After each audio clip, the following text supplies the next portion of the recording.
The rain in Chicago doesn't wash away sins. It just makes the blood run into the gutters faster. Wyatt Vance thought she was just closing a shift at a cheap diner, scraping by on $3 in tips. She didn't know that the shivering boy she found collapsed on the wet asphalt was the heir to the most dangerous criminal empire in the city. She made one phone call to a number scrawled on the child's arm. She didn't call for an ambulance. She called the devil. And when Lorenzo Moretti answers, you don't hang up. You survive. The neon sign of Sal's 24-hour diner flickered with a dying buzz, casting a sickly yellow light onto the wet pavement of Fifth Avenue. It was 2:14 a.m. on a Tuesday, the kind of hour that belonged only to the desperate and the lost. Wyatt Vance wiped the counter with a rag that smelled of bleach and stale grease. Her knuckles were red, cracked from the cold and the harsh soap. At 23, she looked older. Poverty had a way of aging a person, carving lines of exhaustion around the eyes and tightening the mouth into a permanent line of worry. She checked her apron pocket. $12.40. That was her haul for an 8-hour shift. It wasn't enough for rent, which was due in 3 days, but it was enough to buy a loaf of bread and maybe some aspirin for the headache that had been throbbing behind her temples since noon. "Lock up Wyatt," Sal grunted from the back office. "And don't forget to kill the lights." "I got it, Sal," she called back, her voice raspy. She grabbed her worn coat, a thrift store find, 2 sizes too big, and stepped out into the biting Chicago wind. The rain was coming down in sheets, cold and unforgiving. She pulled her collar up, bracing herself for the walk to the bus stop. That was when she saw the lump on the ground. It was tucked between a dumpster and a stack of wooden pallets in the alleyway next to the diner. At first, she thought it was a pile of discarded rags. Then the rags moved. A small, choked whimper cut through the sound of the rain. Wyatt froze. The city had taught her to keep her head down. Curiosity in this neighborhood got you mugged or worse. But the sound came again, a child's sound. She stepped into the alley, her boots splashing in a puddle. "Hello," she whispered. The pile shifted. A small face looked up, pale as moonlight framed by soaked dark curls. It was a boy no older than 6. He was wearing a suit, a tiny tailored tuxedo that must have cost more than Wyatt made in a year, but it was torn and caked in mud. His knees were skinned, bleeding sluggishly into the rain. "Hey," Wyatt said, dropping to her knees, instantly ignoring the grime. "You're okay. I've got at you." The boy didn't speak. His eyes were wide, dark pools of terror staring right through her. He was shivering so violently, his teeth clacked together. "Can you stand up?" she asked, gently reaching out a hand. He tried. He pushed against the wet asphalt, but his left leg buckled immediately. He cried out a sharp, high-pitched sound of pain and collapsed back down. Okay, don't move," Wyatt soothed. She scanned him for injuries. "Where are your parents, sweetie?" The boy didn't answer. Instead, he thrust his left arm toward her. He rolled up the sodden sleeve of his jacket. There, written in thick black permanent marker on the pale skin of his forearm, was a phone number. Nothing else. No name. No call, Mum. Just 10 digits. Wyatt stared at it. A chill that had nothing to do with the rain skittered down her spine. This wasn't a lost kid at a mall. This was a contingency plan. She pulled her cracked smartphone from her pocket. Her fingers trembled as she dialed the number, looking down at the boy's terrified face. Ring. Ring. The line picked up. No greeting. Just a silence so heavy it felt like the air pressure had dropped. "Hello?" Wyatt's voice shook. "Who is this?" The voice on the other end was a low baritone, calm, cold, and utterly terrifying. It sounded like steel sliding against concrete. Wyatt swallowed hard. I found a little boy, outside Sal's diner on 5th. He's hurt."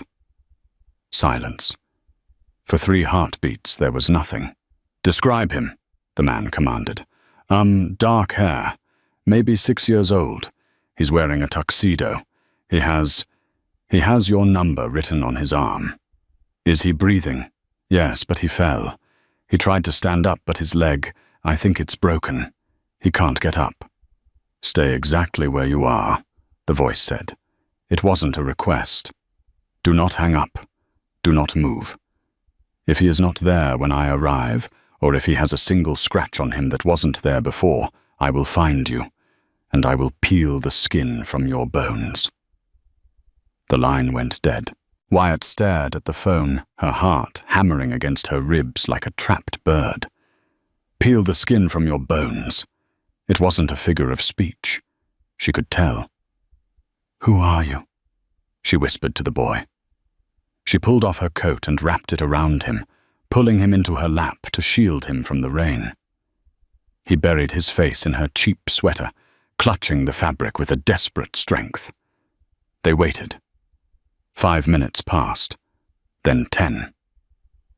Wyatt debated running. She could leave the boy call 911 anonymously and disappear, but she looked at the kid's leg bent at an odd angle and knew she couldn't leave him alone in the freezing rain. Then the street exploded with light. 3 black Cadillac Escalades screeched around the corner, moving in a tight formation like sharks in dark water. They mounted the curb tires, chewing up the sidewalk, blocking off the alley entrance. Doors flew open in unison. 6 men poured out. They were dressed in dark suits, raindrops glistening on their broad shoulders. In their hands, held low but ready, were automatic rifles. Wyatt gasped instinctively, curling her body around the boy. "Don't hurt him!" she screamed. The men formed a perimeter, their backs to her, creating a wall of flesh and Kevlar. Then the door of the middle SUV opened slowly. A man stepped out. He didn't have an umbrella, and he didn't seem to notice the rain. He was tall, well over 6 feet, with a build that strained against a charcoal Italian suit. His hair was jet black, slicked back, revealing a face that was devastatingly handsome, but hard as granite. High cheekbones, a sharp jaw, and eyes the color of a winter storm. Lorenzo Enzo Moretti, the Don of the Chicago outfit. Wyatt didn't know his name, but she knew the aura of power. It radiated off him like heat from a fire. He walked toward her, his expensive shoes crunching on the wet gravel. He looked at the boy in her arms, and for a split second, the granite cracked. A flicker of raw, agonizing fear passed through his eyes, before the mask slammed back into place. "Leo," he breathed. The boy in her arms looked up. "Papa." His voice was a tiny croak. Enzo Moretti dropped to his knees in the mud, ruining a $3,000 suit without a second thought. He reached out his large hands, hovering over the boy, afraid to touch him. "I'm here," Enzo said, his voice surprisingly soft. "I've got to you." He looked up at Wyatt. Up close, his eyes were terrifying. They dissected her, analyzing every threat, every lie, every secret she had ever held. "You called," he said. Yes," Wyatt stammered. He was just lying here." Enzo nodded once. He scooped the boy up with effortless strength, mindful of the injured leg. Dante, he barked. One of the armed men turned around. Boss. Get the doctor to the estate, now. Yes, sir. Enzo turned to walk away, the boy clinging to his neck. Then he stopped. He turned back to Wyatt, who was still kneeling in the mud, shivering in her thin uniform, rain plastering her hair to her skull. Get in the car, he said. Wyatt blinked. What number? I have to go home. Enzo didn't raise his voice. He didn't have to. You have seen my son. You have seen my face. You are coming with me. I didn't see anything, Wyatt pleaded, backing up until she hit the brick wall of the diner. I just helped him. Please, I just want to go home. Enzo gestured with 2 fingers. 2 of the guards moved toward her. Before she could scream, one of them grabbed her arm, not roughly, but with a firmness that allowed no escape. Don't make this hard, miss, the guard said. Wyatt was dragged toward the second SUV. She looked back at the diner, at the life that was miserable, but hers, and watched it disappear as the heavy door slammed shut, sealing her inside the smell of leather and gun oil. The drive was silent. The windows were tinted so dark that the city outside was nothing but a blur of streaked lights. Wyatt sat squeezed between 2 silent guards who looked like statues carved from meat. Her heart was beating so fast, she felt dizzy. She hugged her arms to her chest, trying to stop the shivering, but the car's aggressive climate control couldn't warm the chill in her bones. They drove for 30 minutes, leaving the city grid for the winding roads of the northern suburbs. They passed high iron gates and long driveways until they reached a fortress. The Moretti estate was less of a house and more of a Gothic cathedral dedicated to excess. Massive stone walls, floodlights, and armed patrols with dogs. The SUV swept through the gates and stopped in a circular driveway that could fit a commercial airliner. The door opened. Out, the guard said. Wyatt stepped out. Her legs felt like jelly. Ahead of her, Enzo was already carrying the boy Leo up the massive stone steps. A team of people was waiting, maids in uniform, men in suits, and an older man carrying a black medical bag. She was ushered inside. The foyer was breathtaking marble floors, a chandelier the size of a car art on the walls that looked like it belonged in a museum. But Wyatt couldn't appreciate it. She felt like a muddy, stray dog dragged into a palace. Take her to the library, Enzo's voice echoed from the stairs. He didn't look back. And keep her there. Yes, Don Moretti, a guard replied. Wyatt was marched down a hallway and shoved gently into a room lined with floor-to-ceiling books. The door clicked locked behind her. She was alone. She paced the room, her wet sneakers squeaking on the Persian rug. What was happening? Was she going to be killed? She checked her phone. No signal. Of course. An hour passed. The adrenaline began to fade, replaced by a crushing exhaustion. Wyatt sank into a leather armchair, pulling her knees to her chest. She stared at the fireplace where a fire was crackling, mocking her with its warmth. Finally, the door opened. Enzo Moretti walked in. He had changed. He was wearing black slacks and a black dress shirt, the sleeves rolled up to reveal muscular forearms covered in faint scars. He held 2 tumblers of amber liquid. He kicked the door shut with his heel. Drink, he said, extending a glass to her. Wyatt shook her head. I don't drink. He set the glass down on the table with a sharp clack. He took a sip of his own, his eyes never leaving her face. Leo is stable. Green stick fracture in the tibia. Mild hypothermia. He's asking for you. Wyatt blinked. Me why? Because you were the one who found him. In his mind, you are the savior. Enzo took a step closer. The air in the room seemed to tighten. Now tell me the truth. I told you the truth, Wyatt said, her voice trembling but defiant. I found him in the alley.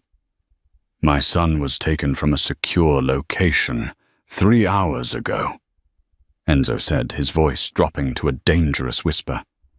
2 of my best men were found with their throats slit. The security cameras were looped. It was a professional job.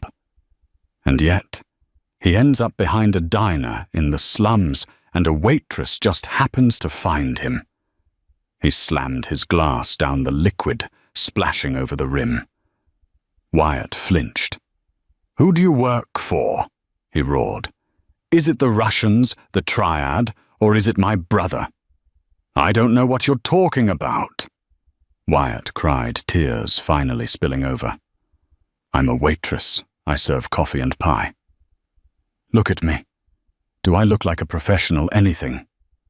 Enzo stalked toward her. He placed a hand on either arm of the chair, trapping her. He leaned in close, his face inches from hers. She could smell whiskey and expensive cologne.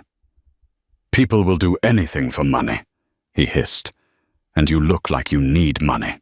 I do need money, Wyatt yelled back, fear turning into anger.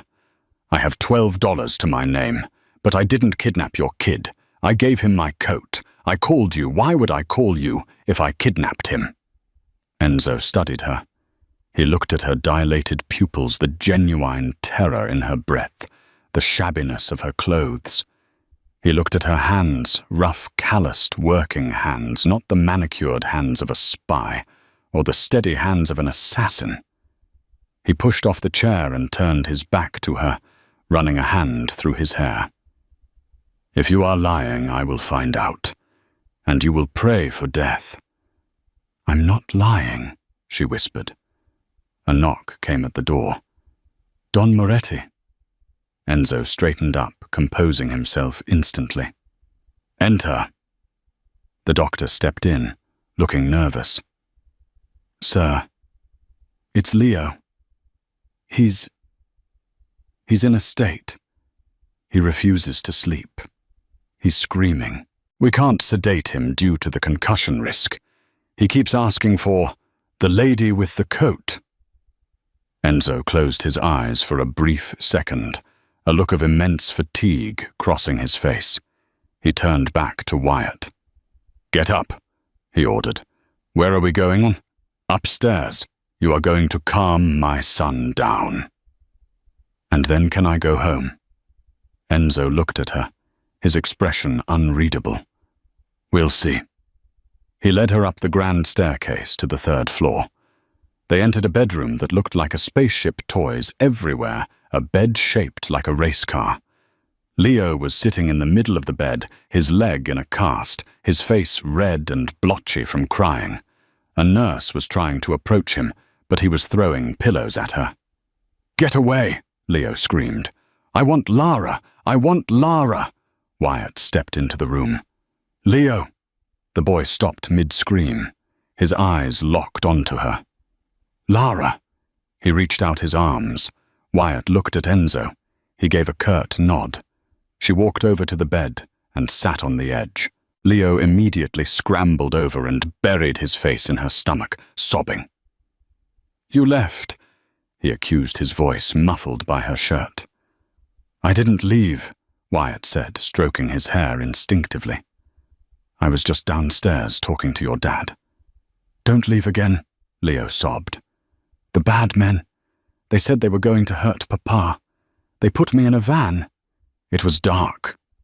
Wyatt felt the boy shaking. She looked up at Enzo. The Mafia boss was standing in the doorway watching them. His face was pale. Hearing his son confirm the kidnapping hit him hard. I'm not going anywhere right now, Wyatt murmured to the boy. She began to hum a soft tune, a lullaby her mother used to sing before she passed away. Lavender's blue dilly-dilly. Slowly, the tension left Leo's small body. His breathing evened out. Within 10 minutes, he was asleep, his fist still clutching the hem of Wyatt's shirt.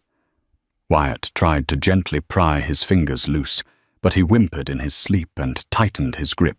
She looked up at Enzo. "I can't move without waking him."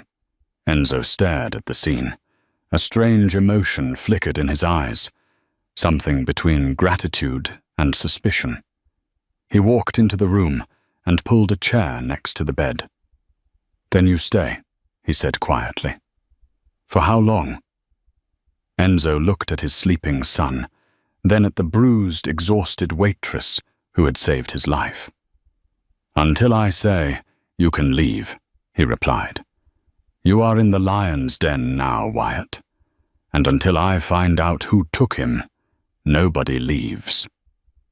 Wyatt looked out the window.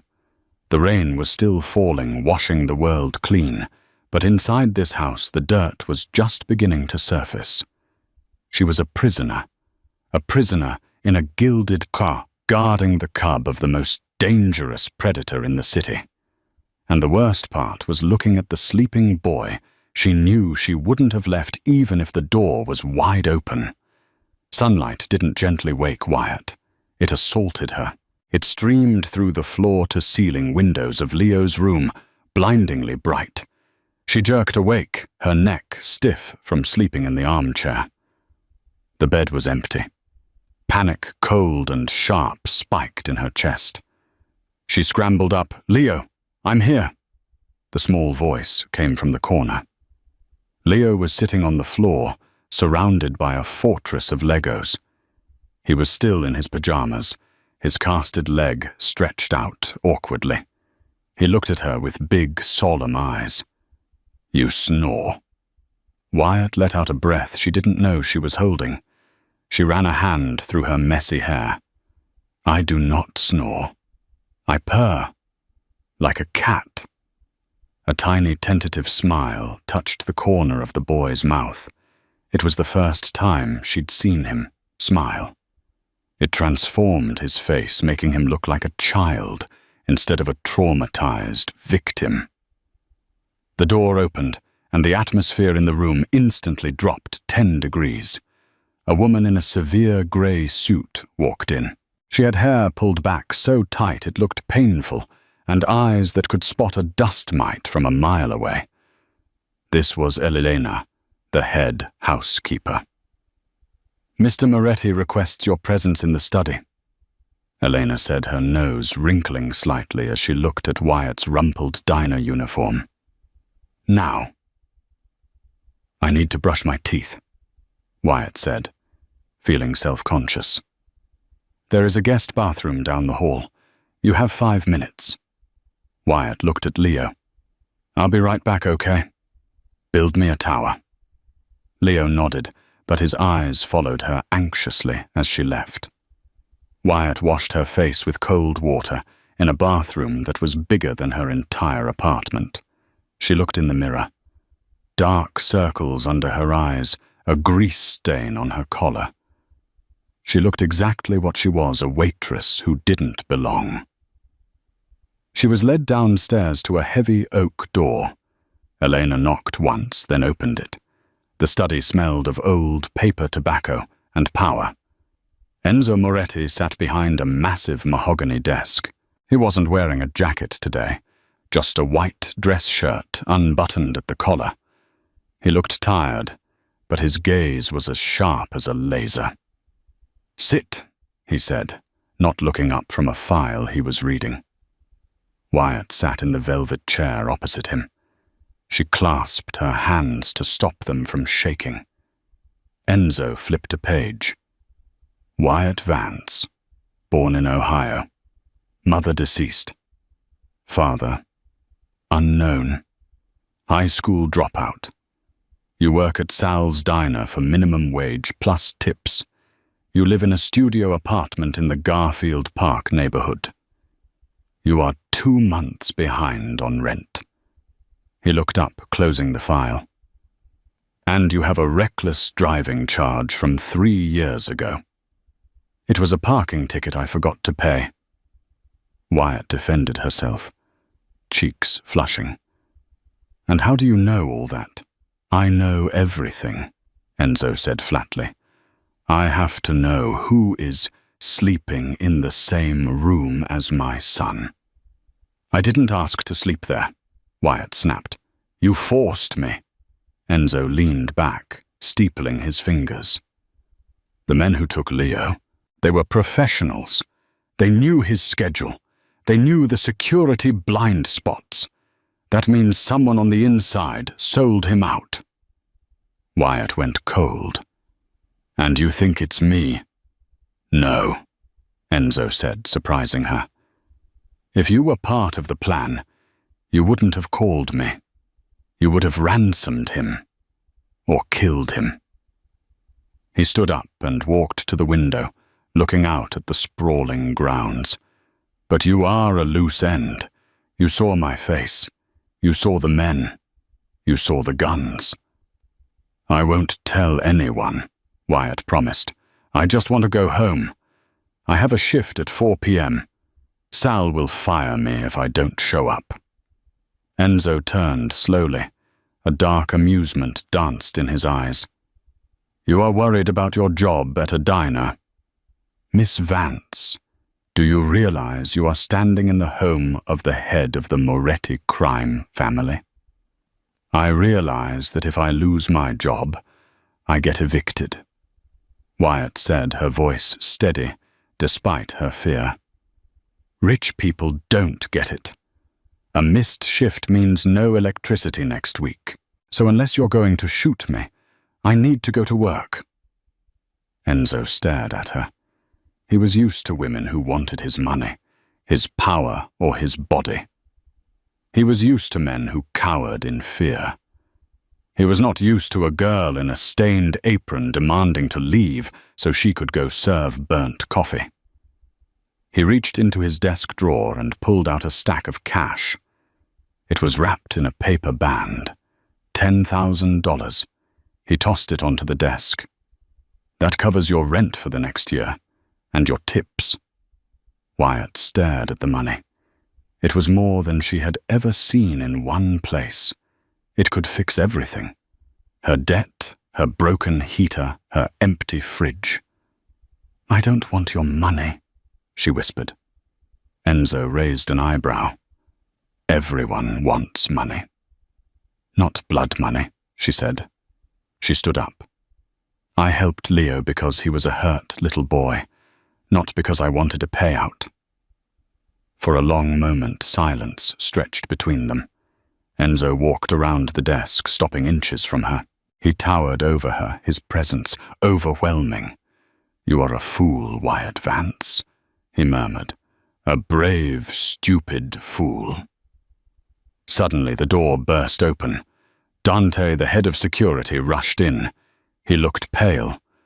"Boss, you need to see this." Enzo's demeanor shifted instantly. The curiosity vanished, replaced by the predator. "What is it?" "We found the van they used to take Leo. It's torched in a salvage yard. And we found a body in the driver's seat. It wasn't one of ours. It was the courier." Enzo's face darkened. "The courier for who?" "For the Vipers." The Vipers, a rival gang from the South Side, ruthless, disorganized, and violent. Enzo's gaunt fist clenched. "Get the car." "Enzo," Wyatt said, stepping forward without thinking. He turned to her, his eyes blazing with a cold fury that made her knees weak. "What? Leo? He's scared. If you leave angry, he'll sense it. Go say goodbye to him first. Please." Dante looked at Wyatt like she was insane. No one told Enzo Moretti what to do. Enzo looked at her, his jaw working. He took a deep breath, forcing the violence back down into the cage inside him. "You stay here," he ordered her. "You are not leaving this house." Dante put a guard on her. "If she tries to leave, lock her in the cellar." "Wait," Wyatt cried. "What about my job?" "I bought the diner," Enzo said over his shoulder as he walked out. "You're on paid leave." 2 days passed. The mansion was a golden prison. Wyatt hadn't seen Enzo since he left for the salvage yard. The house was quiet, filled with the hushed whispers of staff who knew a war was coming. Wyatt spent every waking hour with Leo. She learned that he loved dinosaurs, that he was allergic to strawberries, and that his mother had died when he was a baby. He didn't talk about it much, but Wyatt could see the hole her absence had left in his life. Enzo was a protector, a provider, but he didn't know how to be a nurturer. On the third evening, a storm rolled in. Thunder shook the windows of the dining room. Enzo had finally returned. He sat at the head of the long table looking exhausted. There was a bruise on his knuckles and a small cut above his eyebrow. He ate mechanically, staring at his phone. Wyatt and Leo sat to his right. The tension was thick enough to cut with a knife. "Eat your soup, Leo," Enzo said, not looking up. "I don't want it. It looks green." Leo grumbled, pushing the bowl of cream of spinach soup away. "It's good for your bones," Enzo said sternly. "Eat." Leo crossed his arms. "No, I want grilled cheese." Enzo slammed his phone down. "Leonardo, do not test me tonight." Wyatt intervened. She sensed Enzo's fuse was short. "Hey, Leo, remember what we talked about? Dinosaurs were strong because they ate their greens. Look at the Brachiosaurus." She picked up her spoon. "I'll take a bite first. If I turn into a dinosaur, you have to eat the rest." Leo giggled. "Okay." Wyatt dipped her spoon into the soup. She raised it to her lips. The smell was rich garlic cream spinach. And something else. Bitter almonds. It was faint, almost imperceptible under the garlic. But Wyatt had worked in diners for 5 years. She knew the smell of old ingredients, and she knew the smell of chemicals. She paused, the spoon hovering inches from her mouth. "What is it?" Enzo asked, his eyes narrowing. Wyatt looked at the soup, then at Enzo. Her heart began to hammer. Almonds. Why would spinach soup smell like almonds? She remembered a crime documentary she had watched late one night. Cyanide. "Don't eat it," she whispered. Enzo frowned. "What?" Wyatt slapped Leo's hand away as he reached for a roll on his plate. "Don't eat anything." She stood up, knocking her chair back. "Enzo, the soup. It smells like almonds." Enzo stared at her for a split second. Then he moved with terrifying speed. He grabbed Leo's bowl and threw it against the wall. The china shattered green sludge, dripping down the expensive wallpaper. "Dante!" Enzo roared. The sound was so loud it shook the crystals in the chandelier. The doors burst open. Dante and 3 guards rushed in, weapons drawn. "Boss, lock down the kitchen!" Enzo snarled, his voice a low, animalistic growl. "Bring me the chef, and bring me the testing kit." Leo started to cry, terrified by the sudden violence. Wyatt scooped him up, pulling him away from the table. "It's okay, baby. It's okay." Enzo turned to Wyatt. His face was pale, his eyes wide, with the realization of how close his son had come to death. He looked at the spilled soup, then at Wyatt's trembling form. A guard ran in with a small chemical kit. He swiped a strip of paper through the soup on the floor. It turned bright red. "Cyanide," the guard confirmed, his voice shaking. "A lethal dose." Silence descended on the room. A heavy, suffocating silence. If Wyatt hadn't stopped him, Leo would be dead. Enzo looked at his son, then at Wyatt. He walked over to them. He looked like he wanted to collapse, but instead he reached out and touched Wyatt's cheek. His hand was rough, warm, and trembling slightly. "You saved him," Enzo whispered. "Again." "Who made the soup?" Wyatt asked, her voice barely a squeak. "The chef has been with me for 10 years, Enzo said, his voice hardening into ice. "Which means someone got it to him, or someone replaced him." "Boss," Dante interrupted, listening to his earpiece. "The kitchen is empty. The back door is open. The chef is gone." Enzo's eyes went black. "Find him. Turn this city upside down. I want him alive. I want to know who paid him." He turned back to Wyatt. "Take Leo upstairs. Lock the door. Do not open it for anyone but me. Not even Dante." "Where are you going?" Wyatt asked, clutching Leo tight. Enzo pulled a gun from the holster at his back. He checked the chamber with a metallic click. "I am going to clean my house." The night became a blur of terror. Wyatt sat in Leo's room, her back against the heavy door. She had pushed the dresser in front of it for good measure. Leo was asleep in his bed, exhausted by the crying. Downstairs, she could hear shouting. Occasionally the sound of something heavy breaking. She tried to cover her ears, but she couldn't block out the reality of where she was. This wasn't a movie. These were bad men doing bad things to each other. Around 3 a.m. the noise stopped. A soft knock came at the door. "Wyatt." It was Enzo. His voice was hoarse. Wyatt hesitated.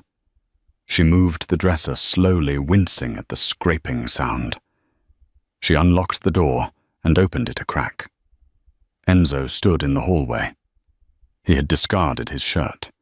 His chest and arms were covered in sweat and specks of red. He held a wet towel in his hand, wiping his neck. "Is he asleep?" Enzo asked. "Yes." Enzo nodded. He leaned against the doorframe, looking like a man carrying the weight of the world. "It's done. The chef was found.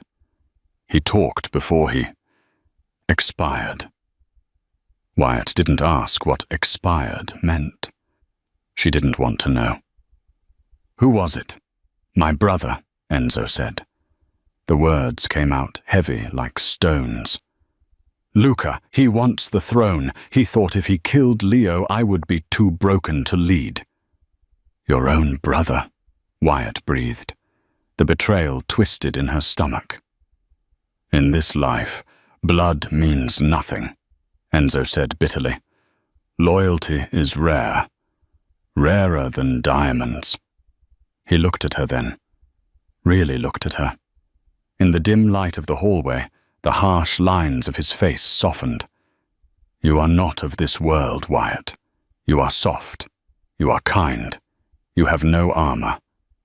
"I have armor," Wyatt argued quietly. "I've survived this long on my own." "Poverty is one thing," Enzo said. He took a step closer, crowding her space. This is war, and you are standing in the crossfire." He reached out his hand, hovering over her shoulder. He seemed to want to pull her close, but he stopped himself. He looked at his hand, the hand that had just dispensed violence, and pulled it back as if afraid he would stain her.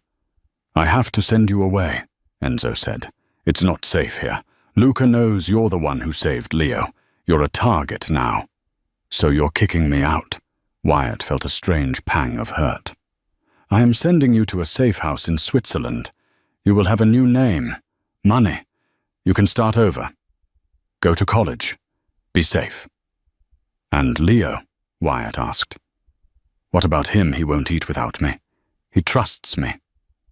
"He will forget," Enzo said, though he didn't sound convinced. "He is young." "He won't forget," Wyatt said firmly. "And neither will I.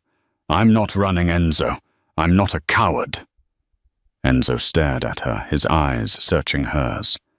If you stay, there is no going back. You become part of the family. You become a target forever. I've been invisible my whole life, Wyatt whispered, stepping closer to him, bridging the gap he was afraid to cross. Maybe I'm tired of being invisible. The air between them crackled. The danger, the adrenaline, the fear, it all coalesced into a magnetic pull. Enzo looked at her lips, then up to her eyes. You don't know what you are asking for, he rasped. Tell me. You are asking to belong to the devil. Before Wyatt could answer, the lights in the hallway flickered and died. Total darkness engulfed them. Get down, Enzo roared. He tackled Wyatt, driving her to the floor, just as the window at the end of the hall shattered. A red laser dot swept through the dust-filled air where they had been standing a second ago.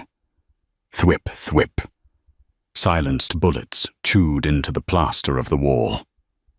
They're here, Enzo snarled, covering Wyatt's body with his own. Luca didn't wait. He dragged Wyatt into the bedroom and kicked the door shut. Leo, Wyatt scrambled toward the bed in the dark. Grab him, Enzo commanded. He moved to the wall, pressing a hidden panel. A section of the wainscoting popped open, revealing a dark, narrow chute. The panic room. Go, now. What about you? Wyatt cried, pulling a groggy Leo into her arms. Enzo stood by the door. His gun raised his silhouette, framed by the moonlight coming through the window. I am going to kill my brother, Enzo said calmly. Go, Wyatt. If I don't make it, tell Leo I loved him. Enzo, no. Go. He shoved them toward the chute. Wyatt clutched Leo to her chest and slid into the darkness, the sound of gunfire erupting in the bedroom behind her. The chute was dark, steep, and terrifyingly fast. Wyatt tumbled out onto a cold concrete floor. Leo clutched tightly against her chest. She groaned as her elbow struck the hard surface, but she didn't let go of the boy. They were in a bunker. It was a stark contrast to the opulence upstairs. The walls were reinforced steel, lined with monitors, supply crates, and a rack of weapons that looked like they belonged in a war movie. The air smelled recycled and metallic. My leg hurts, Leo whimpered, tears streaming down his face. I know, baby. I know, Wyatt whispered, scrambling to her feet. She scanned the room. There was a heavy steel door with a digital keypad and a wheel lock. It was currently sealed. She moved to the bank of monitors. Her heart stopped. The screens displayed feeds from all over the mansion. It was a slaughterhouse. Bodies of Enzo's guards lay in the corridors. Smoke filled the grand foyer. And then she saw him. On the screen, labeled Master Bedroom. Enzo was fighting. He was a whirlwind of violence, using a heavy brass lamp to bludgeon an attacker. But there were too many of them. She watched hand over her mouth as a man in a tactical vest shot Enzo in the shoulder. Enzo stumbled back, dropping to one knee. Papa! Leo screamed, pointing at the screen. Don't look, Wyatt said, turning him away and pressing his face into her stomach. Don't look, Leo. She watched helpless as the attackers swarmed Enzo. But they didn't kill him. They kicked the gun away from his hand and zip-tied his wrists. A man walked into the frame. He was wearing a white suit untouched by the blood and grime. He looked eerily like Enzo, but his face was softer, his smile cruel and twisted. Luca Moretti. Wyatt watched the screen as Luca crouched down and said something to Enzo. He pistol-whipped his brother across the face. Then Luca looked directly at the camera in the bedroom. He smiled. He pulled a radio from his pocket. Suddenly, a voice crackled over the intercom in the panic room. "I know you're in there, little waitress, and I know you have my nephew." Wyatt stared at the speaker, trembling. The heavy steel wheel on the panic room door began to turn. Clank. Wyatt's blood ran cold. They weren't safe. There was nowhere left to run. She looked at Leo. He was shaking his eyes, squeezed shut. She looked at the rack of weapons on the wall. Assault rifles, shotguns, handguns. She had never held a gun in her life. She was a waitress. She carried trays, not Glocks. But looking at the turning wheel, something inside Wyatt Vance snapped. The fear didn't vanish, but it crystallized into a cold, hard resolve. She wasn't going to let them take this boy. She ran to the rack and grabbed the smallest handgun she could find, a black 9mm. It was heavier than she expected. She didn't know if the safety was on. She didn't know if it was loaded. She frantically pulled the slide back like she had seen in movies. A bullet was visible in the chamber. "Leo," she said, her voice surprisingly steady. "Get behind those crates. Cover your ears. Close your eyes. Count to 100. Do not stop counting." "Lara, go!" she screamed. Leo scrambled behind a stack of MRE crates. The wheel spun one last time. The hydraulic seal hissed. The heavy door swung open. Luca Moretti stepped inside. He was flanked by two massive men, holding rifles. Luca looked around the bunker with a sneer of distaste. "Cozy," he deadpanned. His eyes landed on Wyatt. She was standing in the middle of the room, shaking like a leaf, holding the gun, with both hands pointed directly at his chest. Luca laughed, a genuine barking laugh. "Oh, look at this. The waitress thinks she's a soldier. Put it down, sweetheart. You'll hurt yourself." "Get out," Wyatt said. Her voice wavered, but the gun didn't lower. "Where is the boy?" Luca stepped forward. "I said, get out." "Kill her," Luca said to his guards, bored. The guard on the left raised his rifle. Wyatt didn't think. She didn't aim. She just squeezed the trigger. Bang! The sound was deafening in the small concrete room. The recoil jerked her arms up painfully. She missed the guard, but the bullet hit the fire extinguisher, mounted on the wall right next to Luca's head. The tank exploded, filling the entrance of the bunker with a massive cloud of white chemical foam and smoke. "My eyes!" Luca screamed, clawing at his face. Chaos erupted. The guards started firing blindly into the room. Bullets sparked off the concrete floor and walls. Wyatt dove behind the metal desk covering her head. "Leo, stay down." She peeked over the desk. The white smoke was thick, blinding the attackers. She saw a shadow moving in the mist. She fired again. Bang! Then again. Bang! She had no idea what she was hitting, but she was making them hesitate. "Frag it!" one of the guards yelled. "Throw a grenade!" "No!" Luca shrieked, coughing in the smoke. "If you kill the boy, I lose the leverage. Go in there and get them." A guard lunged out of the smoke, rushing toward the desk. Wyatt aimed her hands, shaking violently. She pulled the trigger. Click. She had forgotten to check the magazine. It was empty. Or jammed. The guard grabbed her by the hair and yanked her over the desk. Wyatt screamed, kicking and scratching. She raked her fingernails down his face, drawing blood. He grunted and backhanded her, sending her crashing into the metal wall. Her vision swam. She tasted copper. The guard loomed over her, raising the butt of his rifle to smash her skull in. "Nighty-night, bitch!" A sickening crunch echoed through the room. But Wyatt didn't feel it. The guard's eyes went wide. He swayed, then toppled forward, revealing Enzo Moretti standing behind him. Enzo looked like a demon rising from hell. His hands were still zip-tied in front of him, but the plastic was stretched and bloody, where he had been working it against a sharp edge.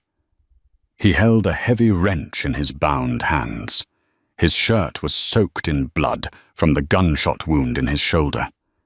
His face was a mask of pure, unadulterated rage. "You touched her," Enzo whispered. The second guard aimed at Enzo. Enzo moved with impossible speed, using the falling body of the first guard as a human shield. Bullets tore into the dead man. Enzo charged, tackling the second guard. He wrapped his zip-tied arms around the man's neck and pulled. There was a snap. The guard went limp. Luca Moretti was standing by the door, wiping the foam from his eyes. He blinked, clearing his vision, just in time to see his 2 elite mercenaries dead on the floor and his brother covered in blood, turning toward him. Luca fumbled for his pistol. Enzo didn't run. He walked. Slow, deliberate steps. Luca fired. The bullet grazed Enzo's ribs. Enzo didn't even flinch. "Stay back!" Luca screamed, backing up until he hit the doorframe. "I'm your brother. You can't kill family." Enzo stopped inches from him. He looked down at the gun in Luca's hand, then up at his brother's terrified eyes. "You stopped being my family the moment you threatened my son," Enzo said softly. Enzo raised his bound hands and brought them down in a vicious arc. The blow connected with Luca's wrist, shattering the bone. The gun clattered to the floor. Enzo grabbed Luca by the throat with both hands, pinning him against the steel wall. He began to squeeze. "Enzo!"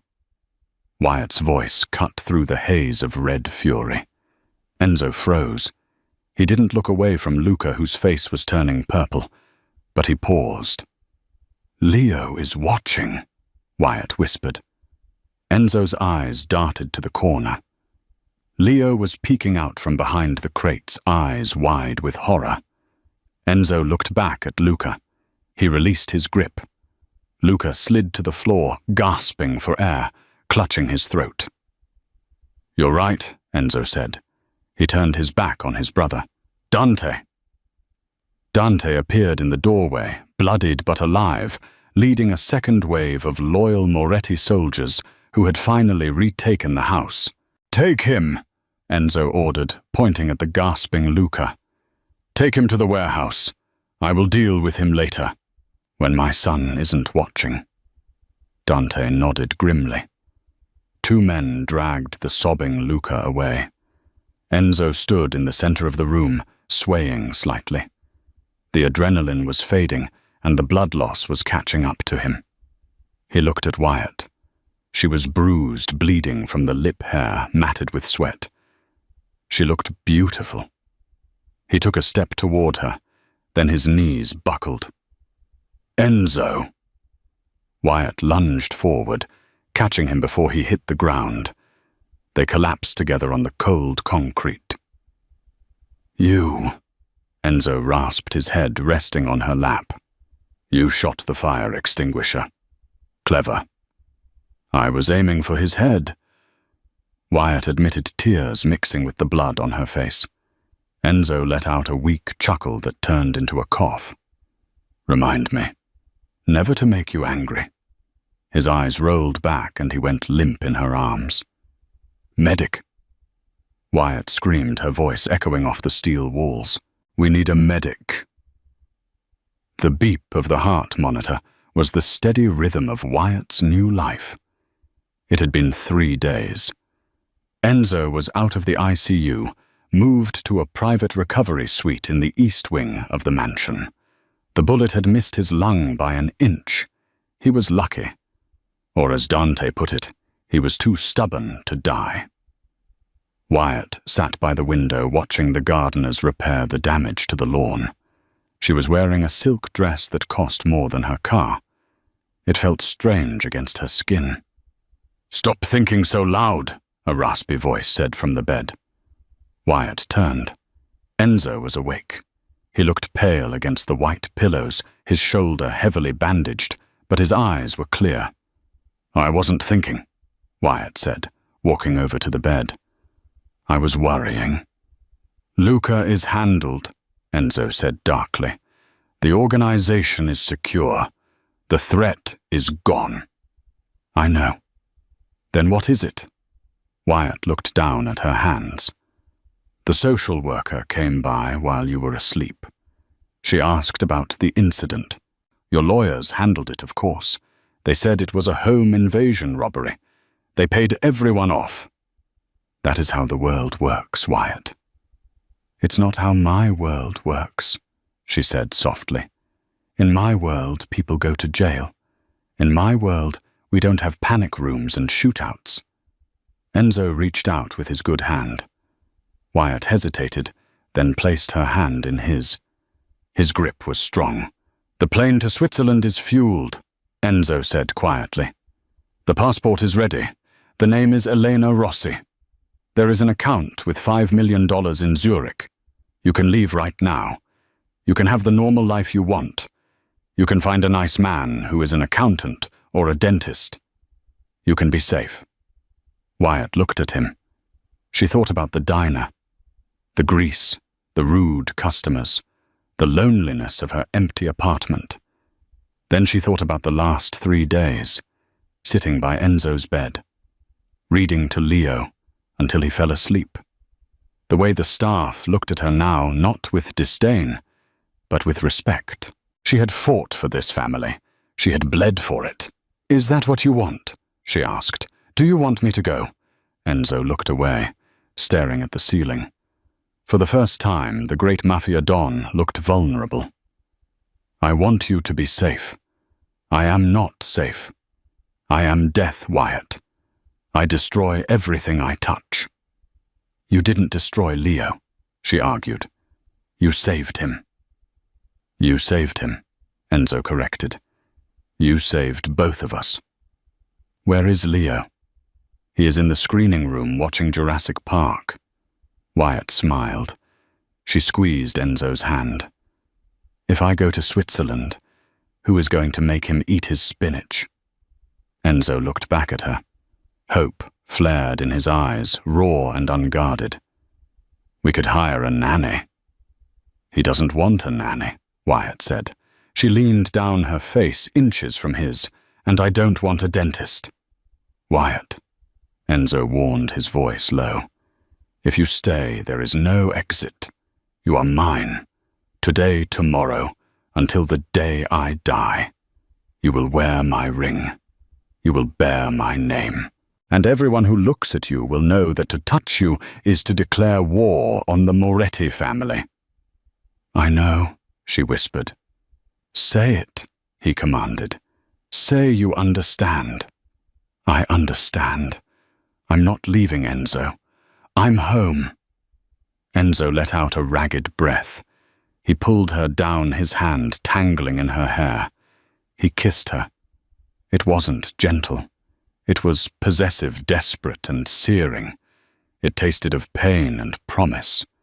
It was a seal on a contract written in blood. 6 months later, the charity gala for the Chicago Children's Hospital was the event of the season. The ballroom was filled with the city's elite politicians, judges, celebrities, and the powerful figures who pulled the strings from the shadows. A hush fell over the room as the double doors opened. Enzo Moretti entered. He looked regal in a tuxedo, his shoulder fully healed, his presence dominating the room. But all eyes were on the woman on his arm. Wyatt Moretti was breathtaking. She wore a gown of midnight blue velvet that hugged her curves, dripping with diamonds. Her hair was swept up, revealing the elegant line of her neck. But it wasn't the dress or the jewels that captivated the room. It was her eyes. Gone was the tired, fearful waitress. In her place was a woman who held her head high, who scanned the room with a cool, calculating gaze. On her left hand, a massive diamond ring glittered under the chandeliers. They are staring, Enzo murmured in her ear as they walked down the grand staircase. Let them stare, Wyatt replied, her voice smooth as silk. They're just wondering how the waitress tamed the wolf. They are terrified of you, Enzo corrected with a smirk. The story of the panic room has spread. They say you killed 3 men with a fire extinguisher. Wyatt laughed softly. Only 3. The rumors are slipping. They reached the bottom of the stairs. A senator approached, sweating slightly, offering his hand. Mr. Moretti and Mrs. Moretti, an honor. Wyatt took the senator's hand. She didn't squeeze, but her grip was firm. She smiled, but it didn't reach her eyes. Senator, she said, my husband tells me you're delaying the zoning permits for our new warehouse. I hope we can resolve that tonight. I'd hate for things to get complicated. The senator paled. He looked at Enzo. Enzo just shrugged, looking at his wife with undisguised pride. You heard the lady senator, Enzo said, and my wife, she has a terrible temper. As the senator stammered his apologies and hurried away, Wyatt felt a small tug on her dress. She looked down. Leo was there, looking dapper in a miniature tuxedo. He was supposed to be with the nanny, but he had snuck in. Mama, he whispered, I'm bored. Can we go get burgers? Wyatt's heart swelled at the word mama. It had taken 3 months for him to say it, and every time he did it felt like a gift. She looked at Enzo. He was watching them, his dark eyes filled with a love so fierce it could burn the world down. Burgers, Wyatt mused. Well, we have to make a donation first. Then, maybe we can sneak out the back. Sal's Diner? Enzo asked, raising an eyebrow. Sal's Diner, Wyatt confirmed.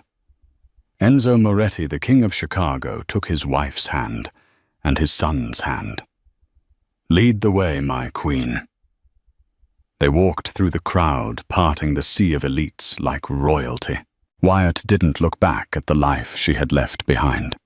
She had walked through the fire and come out the other side, not as a survivor, but as a ruler.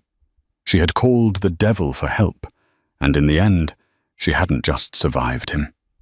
She had learned to love him, and together they owned the night. What a journey.